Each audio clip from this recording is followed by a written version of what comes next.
Hello, ladies and gentlemen. I'm Phil Svitek and joined by Flobo Boyce. You That's guys me. may have seen him before. Now, usually we talk very serious subject matter and we have fun with it.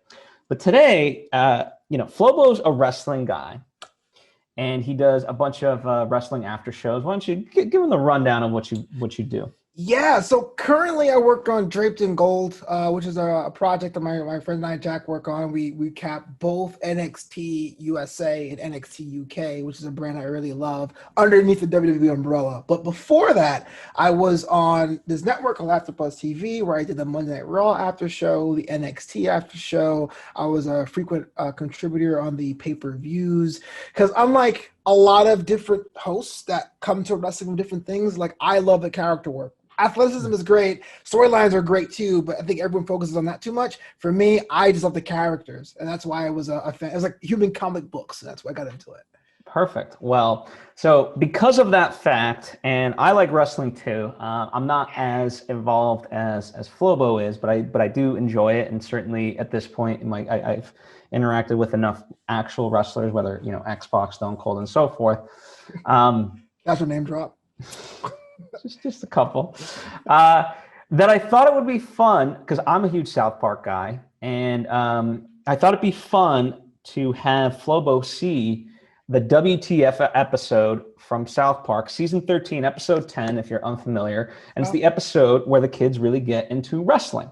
Yeah, so let's take a step back. So I was at home chilling, and I got a text message from AfterBuzz. And said, "Hey man, you want to work on a show?" And I was like, I don't want to ask who it is. but I knew when someone was like, "Let's combine wrestling and South Park," like, it has to be Phil, which is pretty awesome. That could tell your brand. Way to not have my name in your phone.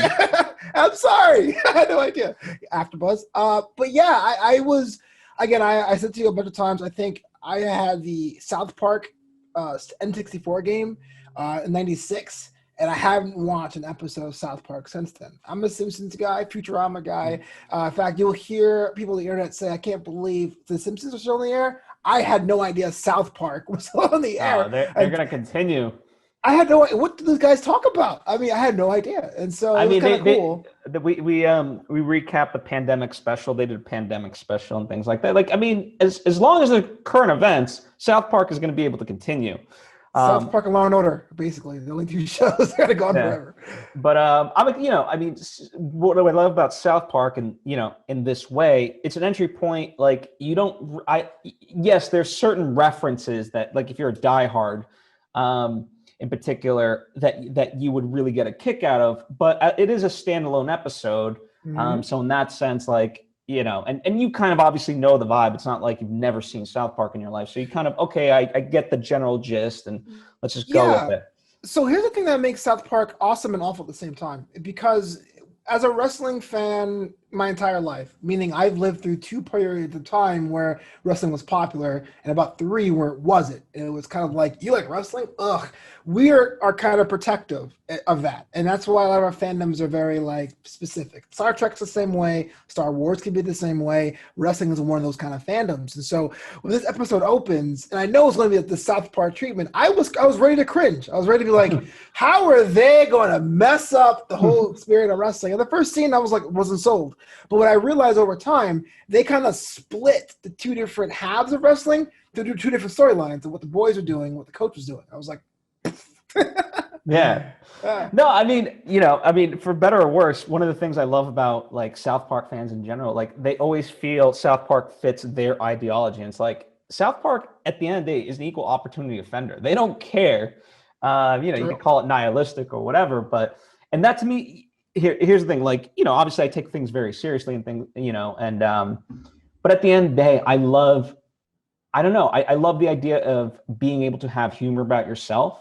And so obviously, I'm not a wrestler, I'm not in WWE, but in that sense, like when you can capture the spirit and really deduce it down to like its nitty gritty and parody it, I do enjoy that, it's no different than like Euro Trip. I don't know if you familiar with the movie? Yeah.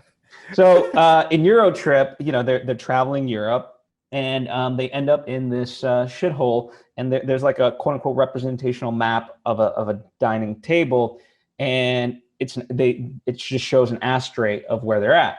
well, that's like my home country. And I thought it was hilarious. You know what I mean? Wow, Like, yeah. I don't know. I have the ability to have a sense of humor and just be like, all right, cool. Like, yeah, I mean, you know. I gotcha. I have the same thing too. The Onion has an atlas. It's I recommend if you haven't. It's called Our Dumb World, and they go through every page as like, you know, United States #1 import of cocaine, which is actually true. And it's like, and it gets to like where my parents are from, and it's like the countries no one cares about. It's like, oh, you know, Yeah. So I mean, that to me, that's the whole appeal of South Park in that way. And so, so I guess the question that we're here to answer is, did they get the spirit of wrestling correct in terms of its paradoxical form? So yeah, well, to take a step back, the way I look at wrestling specifically, like I mentioned before, there's some people that love just the storyline, people that love just the athleticism. It is kind of, I have to say, it's Shakespeare's theater and around. It is theater and around. It is general mid-brow to low-brow entertainment made for the masses that people can go through and decide and slice and dissect about character motives. And that's what I do, and kind of thing. So like at the surface, I would say no.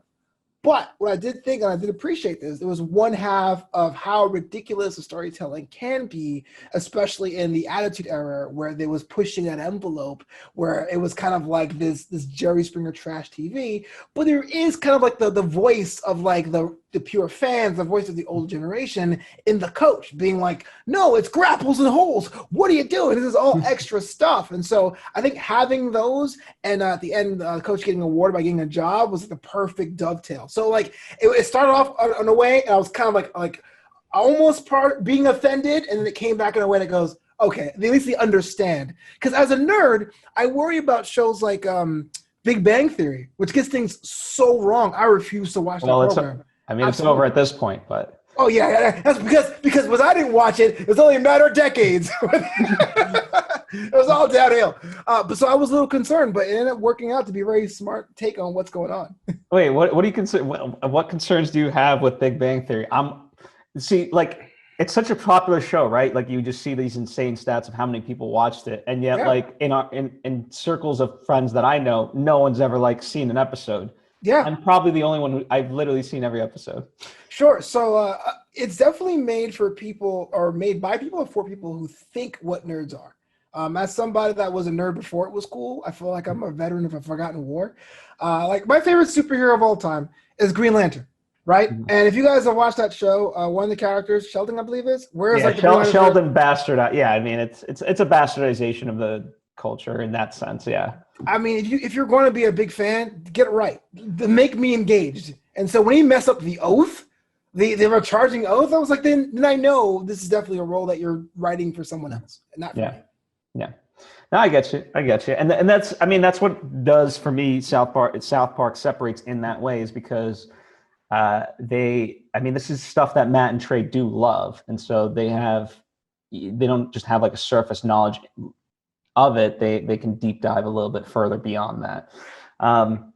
So let's break this down. Of all things, it opens up with Edge and Cena. And Edge, we'll talk about this more in depth, but he just won the Royal Rumble. So I thought, how ironically timely. Right. We saw it coming. But yeah, so, I think, I don't know.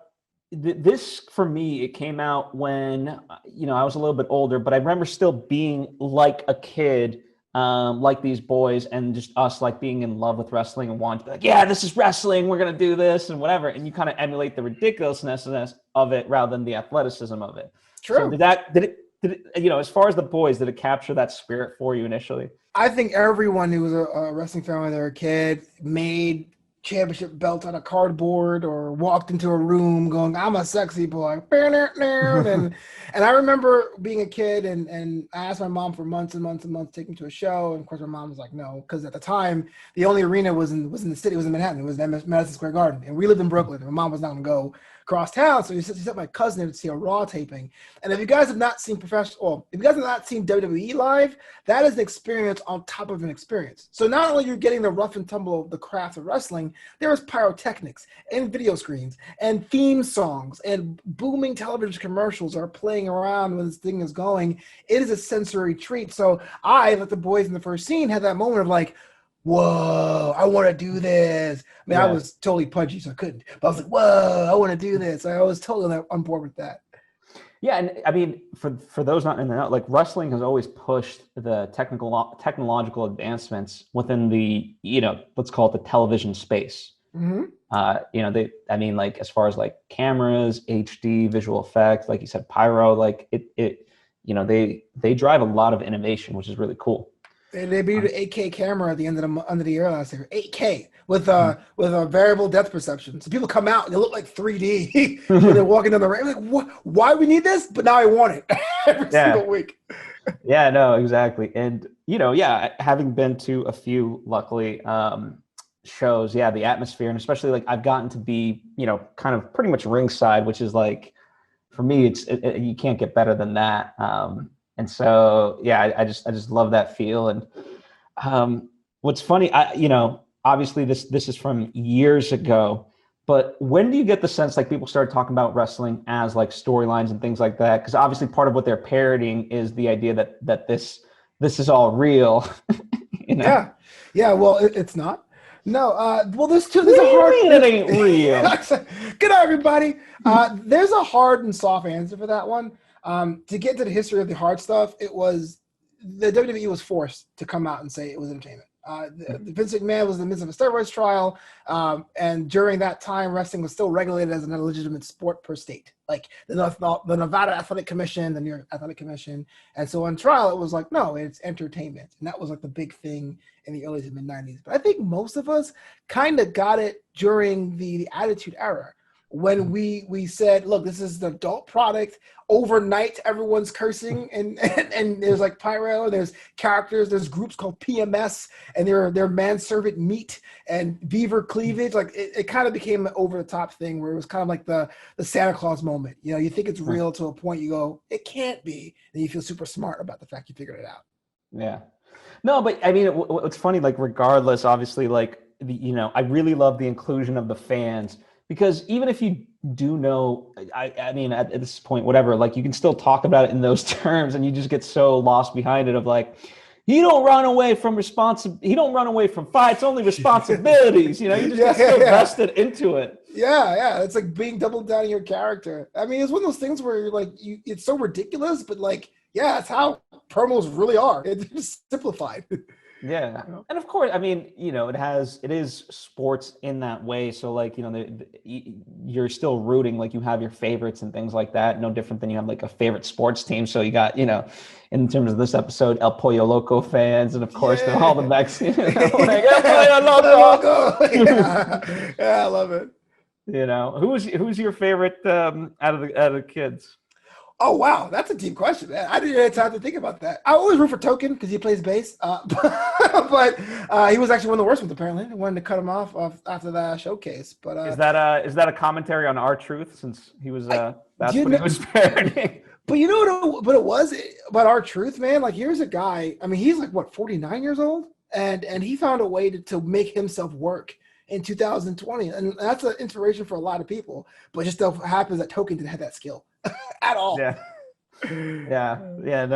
I can't do my best wrestling with these guys. They always flub a line or screw up the monologue. So Phil doesn't know this, or maybe you do, but I used to work in wrestling in 2010 or 11. I was a commentator, I was a ring announcer. That's how I met Josh Tariff. He was Christian Rosenberg back then. And it's funny because on one hand, once you see wrestling up close, it really is that physicality. You're lifting someone up, you're slamming them down, you're throwing them over the top rope. But a lot of guys at the local Southern California level are trying to get to WWE. So they act like that. They'll have this brutal match. There's some guy who's like 6'5", 280, walks to the curtain like, hey, coach, how was that? Was that good? Did I hit my marks? And it was just so surreal to see this Broadway chorus line vibe of people coming behind the curtain asking for validation. Yeah, I mean, it's incredible. I mean, part of it is, all these guys really go for it just because, like, it's like the weird irony. Every time they do it, it's like they're shot to get in. but every time they do it, they're just smashing their bodies. Right. It's a hard deal, man. I was watching a video where CM Punk was saying how like even the simple move like a Hulk Hogan leg drop is compressing the spine every night for years upon years, you know? Yeah. Yeah, no, it's definitely and that's the thing. So like I've learned to appreciate it. Like you're still putting your body through hell. It's just more of a predetermined ending. You know, that's kind of what I call it. It's not like the idea, like certainly the most insulting thing is like, oh, wrestling's fake. It's like still putting your body through a shit ton of crap. Oh yeah, exactly. Art ain't fake. And that's what it was too for a long time. Because so for those of you who are not wrestling fans, I would say personally, the big times for WWE were the mid to late '80s, the rock and wrestling period, the late '90s, the Attitude Era, and I'll say now with combat sports being looked with UFC and these big money deals. But like in the mid '90s, in the mid 2000s, when no one was watching it, there was almost like an insult to your intelligence. Why do you watch that? Don't you know it's fake? You know, you're a grown man in my case. Yeah. What are you doing? But like, you got to think the kind of person that says, I'm going to give you full stage combat week in and week out. That is better than SNL, Cirque du Soleil. This is definitely a whole other level of production. Yeah. And that's the thing. Like, I don't, you know, I mean, obviously, like, it was that insulting thing, but it's not like, oh, you went to a magic show. Don't you know that's not real magic? It's like, yeah. You're there for the illusion and to be tricked. Like, that's part of the appeal. It's just, so. WWE was lucky in that, not lucky, it was different in that it was a New York-based territory. But traditionally, because of the nature of the territory system, a lot of Southern people, Midwestern, Ozarkian people didn't watch wrestling. And for a long time in our country, we used to associate that also with a lack of intelligence. So you would see parodies on TV shows, and the crowd was always like, I can't believe he did that. It's always a bad Southern accent or a bad Ozark accent, because they always associate people that were from these areas were, one, not intelligent, and two, watching this crap called wrestling. Yeah. Here's a little bit of trivia that you probably wouldn't know. Nope, I don't know. So in earlier episodes, Cartman was waiting for a hepatitis test. Oh. Was it? No. Let's see. Not hepatitis. Let's see. Yeah, hepatitis. So remember, the Rad Russian couldn't wrestle till he got the results of his hepatitis. Oh, okay, that makes sense. That was a callback, and also Cartman did try to get an abortion in earlier episodes. So that was another callback. I mean, you didn't think people would realize the Rad Russian just is not the same room at the same time? I mean, that's why, like, again, to me, what really sells this episode is all the crowds.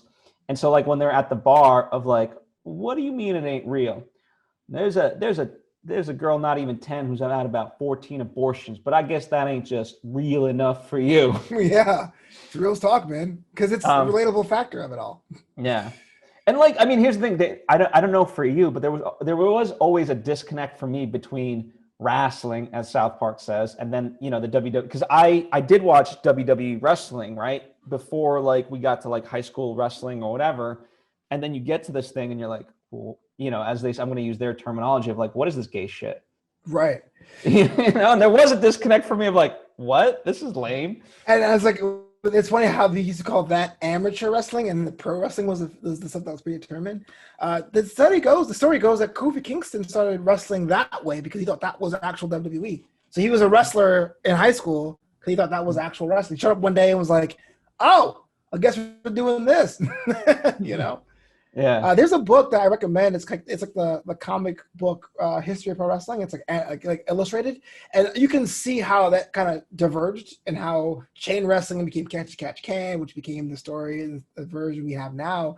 But yeah, it's a whole different thing, whole different disconnect. Where you're like, oh, it's Greco-Roman, lame. Yeah, exactly. That's Chloe. She agrees. That bad? I'm sorry. Chloe, it's all good. Yeah. So I mean, because it was very fascinating to me, and obviously, like, real wrestling, like, it does require skill, and it's a whole thing. But like, even it always, I love that they open up on like, hey, I'm going to teach you the starting wrestling position, and it just, especially like, I mean, even in today's lens, right? When there's just so much dark shit being exposed. It does look like, okay, the guy's about to teach him how to ass rape.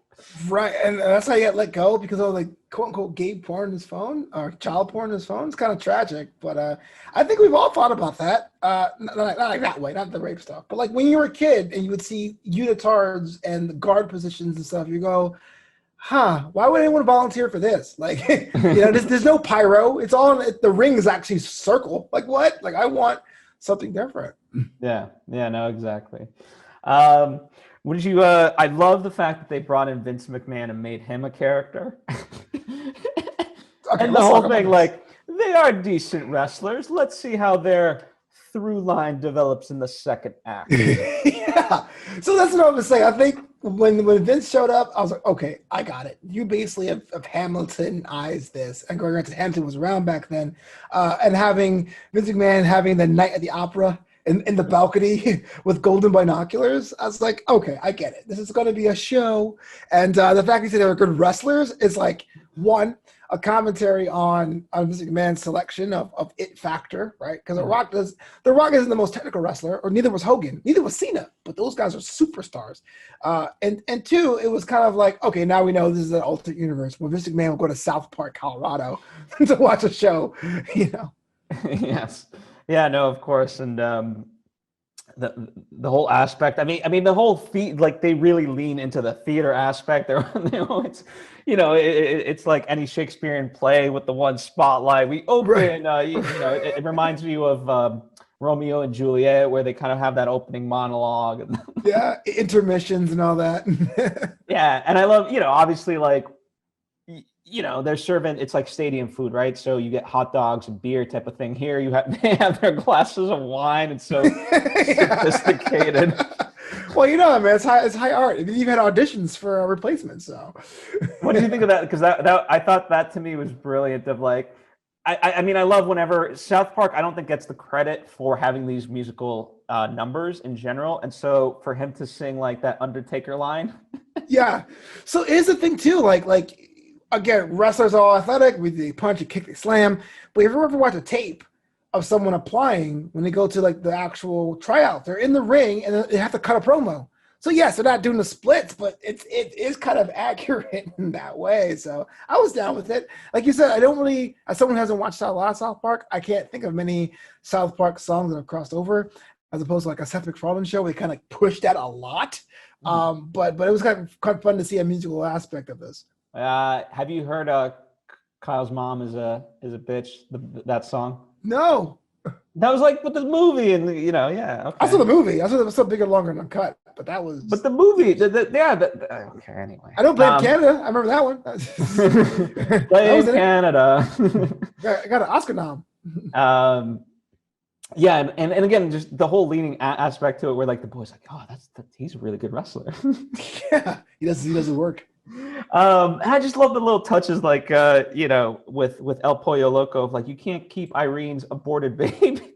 He's holding the doll and it's all bloody. I cut to the bone, but I was like, you know what? If anyone's gonna do it in South Park, but let's talk about El Pollo Loco, man. Because at first it was like, wait, that's actually a restaurant. Like, what are you doing? But if you look at professional wrestling for the longest time, up until very, very, very recently, there's so many characters just like lean into their cultural like backgrounds. I mean, the current WWE champion, Drew McIntyre, carries a sword and a kilt because he's from Scotland, and so I remember as a kid being into like Coco Beware's a black guy, but he had a bird, you know what I'm saying, or help me out there, S.C. Jones, you know what I mean, like just kind of like these like ethics. My dad's favorite wrestler of all time was Chief Jay Strongbow, who was actually Italian. But because Bruno Sammartino was Italian on the roster, they made him Native American. He wore a headdress and everything. So even though El Pollo Loco was silly, I was like, aspect was spot on.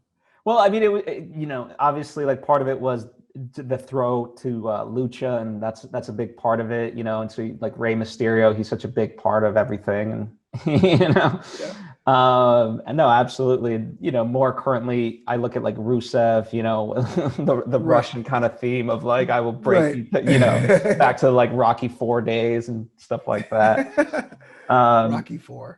Yeah, so and that's the thing, that I also like about wrestling in that sense. It does kind of, I mean, wrestling in of itself does parody a lot of entertainment to begin with, right? True. So, at the height of like the Cold War type stuff, of course you're going to build up like the American versus the Russian type of storyline and like, Yeah. A all that. a lot of people think that. Well, now we say combat sports because a lot of times now with the mainstream exposure of WWE, a lot of times websites will put them with UFC and boxing and just say combat sports. But functionally, a wrestling show is a variety show. It is SNL.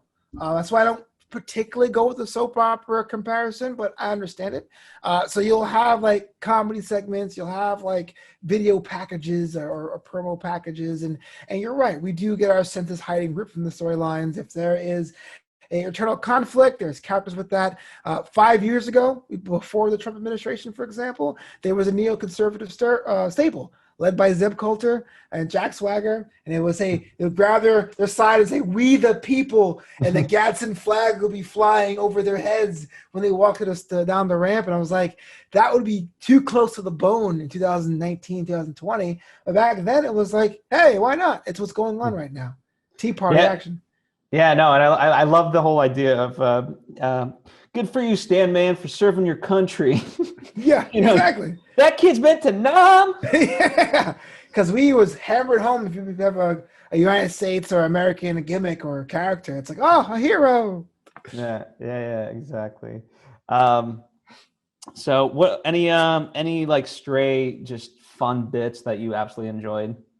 Yeah, I like the fact that that they're really, again, I mentioned before, but I like the fact that the wrestling coach had his own little arc.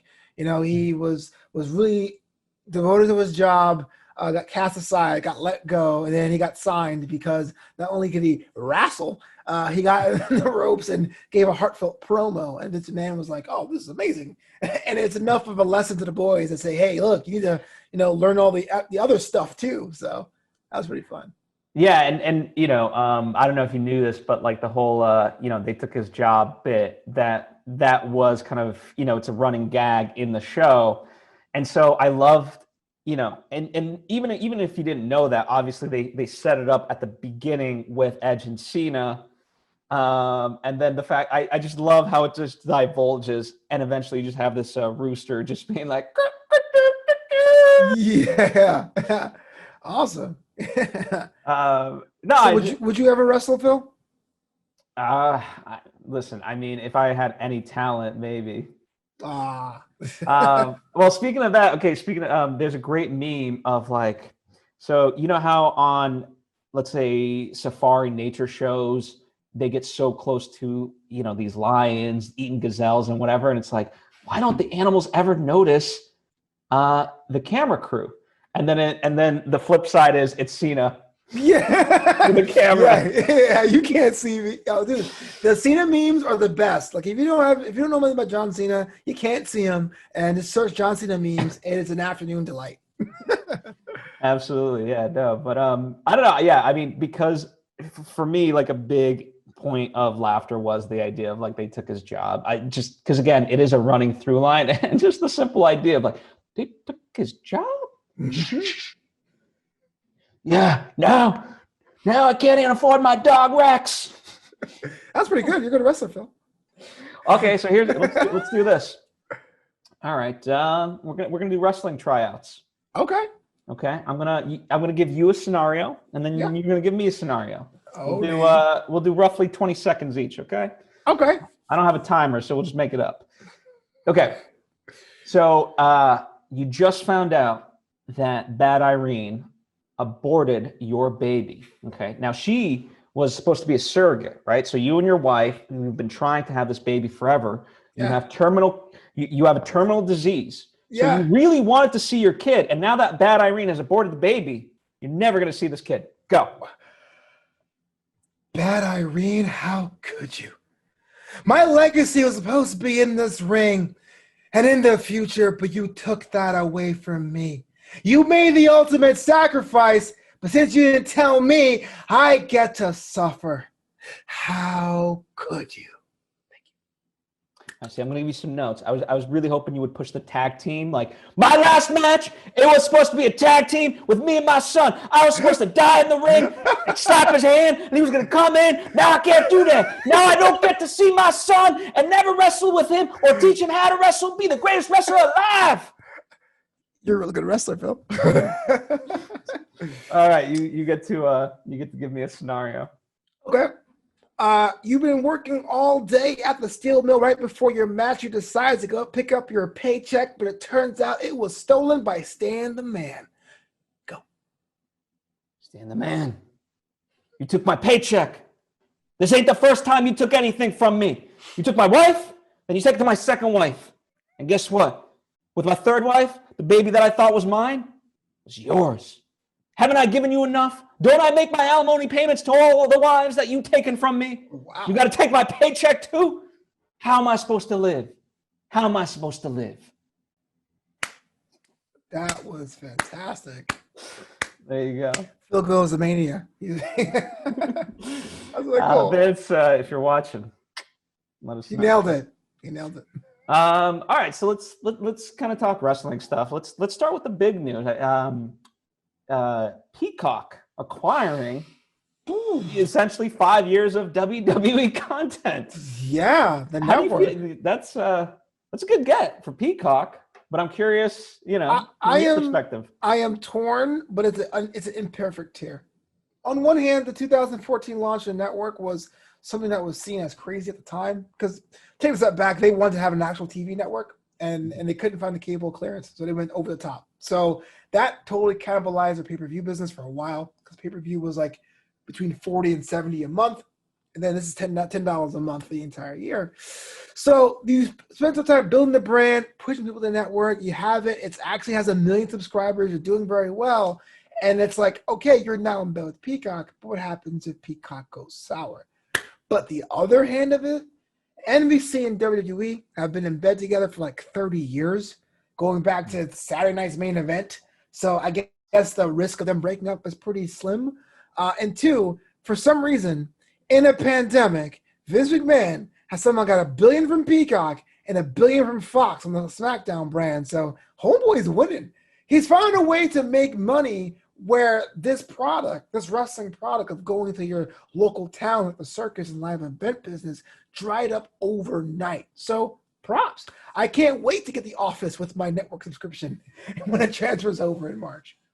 Yeah, I mean, it's interesting, because I just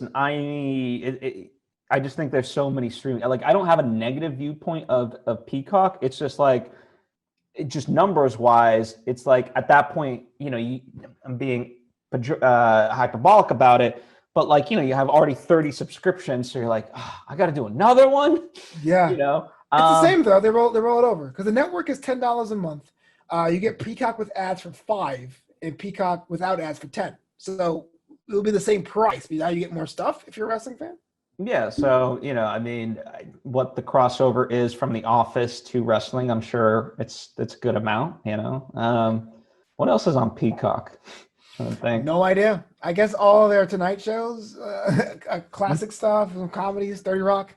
Yeah, and well, obviously they're going to have the Universal movies and things like that. Yeah. So that'll be a big thing. But yeah, I mean, I think. I don't know. I think it's a decent acquisition. I hope the switch goes well because, obviously there's some question of like, how's that going to fully work? Now do I have to like re-sign up or it's like just the WWE app becomes the Peacock app? Like, I was questioning that too because I'm a network subscriber. I use it for NXT UK, which I watch every week. And it's like, I would hate to have a whole new account and it's a pain in the butt. So many passwords, and I have a manager, but still, it's kind of a jerk thing. I mean, yeah, it's kind of that thing anyway of like, you have a DirecTV account. Great. Use your DirecTV account to sign into Hulu.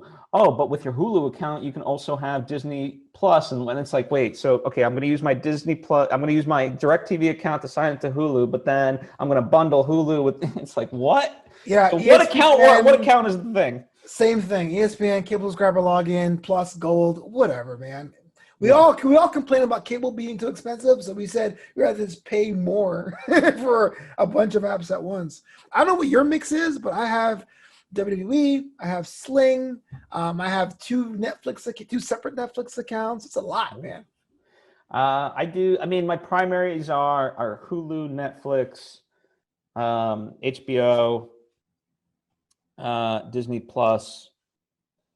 I should do Amazon Prime because I think it has some good stuff that I enjoy. But The Boys. huh? The Boys. Yeah, there's other stuff on. I mean, I don't know, Boys. I just haven't watched it, but Small Axe if you want to see the plight of the Caribbean diaspora. yeah. But the thing that pisses me off with this, it's Tell me, like, Phil. well, it's one thing to like, okay, whatever, you get these things, but like, I just hate the shifting. They go from one to the other to the other. Well, it's going to be settling down now because in the days of yore, it was Netflix. All the companies understood, everyone was on this platform, but everyone's betting on themselves, it seems. And so I think Star Trek's not going to move from CBS or Paramount Plus. I think like Office isn't going to move from Peacock anymore. That's the thing is the problem is you got to sit there as a customer and go, which groceries do I want to get this month or which streaming apps I want to pay for this month. Well, I think that works for the original stuff, and not that I mean, obviously this takes us off subject, but nonetheless, might as well.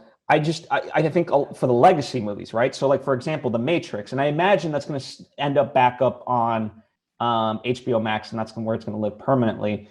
But like, I would see it go from like streamer to streamer to streamer, and I remember when HBO Max like first came out, or at least when I first got it, you know, there was literally a tab of like, you know, check out these movies before they leave HBO Max. And it's like, what? Yeah. Like, whoa. Right. Do you know who I am? I'm Phil. Not even that, but it's like, whoa, you know, like I literally just signed up for this. This is like its first week in existence. And it's like, this shit's going away. You don't own anything. It's all licensed. Software as a service. So, yeah. It's all content creation. That's all it is. So I'm less worried about like the original shows and the regional movies. It's more so like the legacy stuff that like, you know, yeah, I want to be able to see like, I'm trying to think like there's some stuff on Disney Plus that's like Disney, but it's not on there. And I'm like, dude, what the hell? Like the whole point is it's everything I want from Disney. Right.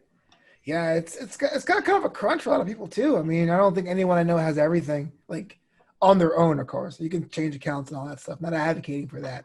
But yeah, it's going to be a crunch because you end up paying like what? $100, $200 for the same channels and content you're paying $154 with cable. Yeah. So it's nuts. All right, let's talk Royal Rumble. Yeah. The third biggest night of the year, in my estimation. Some would say second biggest. So how was it? You know, give me some reactions, give me some highlights. So this is the deal, man. It's the first Royal Rumble without fans. They're still doing the Thunderdome, which is a video screen, a little bit of representation with the fans on video screens with piped-in crowd noise. And the Royal Rumble is really the biggest, besides WrestleMania, of course, the biggest one that kind of needs a crowd chanting down and hearing there were surprise returns and all that. But with that said, I think top to bottom, this is one of the better Royal Rumbles I've seen. Before the pandemic, pay-per-views were getting bloated. I went to see Royal Rumble 2019 by myself, with a friend, live with a friend, and that was like a 7-hour show. It was nuts. This, in and out, 3.5 hours. It was fast-paced. A new star was crowned, the Bianca Belair. She won the Women's Rumble.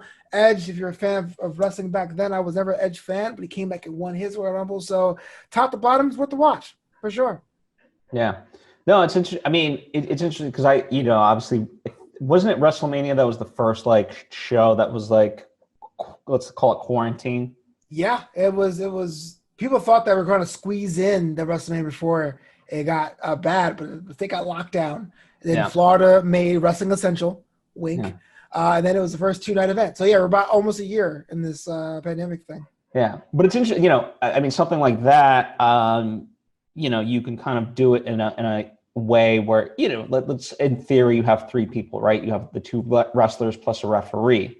So you can keep a good distance. Whereas this is like, you got to get 30 people in, or not literally all at the same time, but it opens up some doors. So it was a different time back then. So you're right. So like, this is a time when there was no video screens and all that stuff.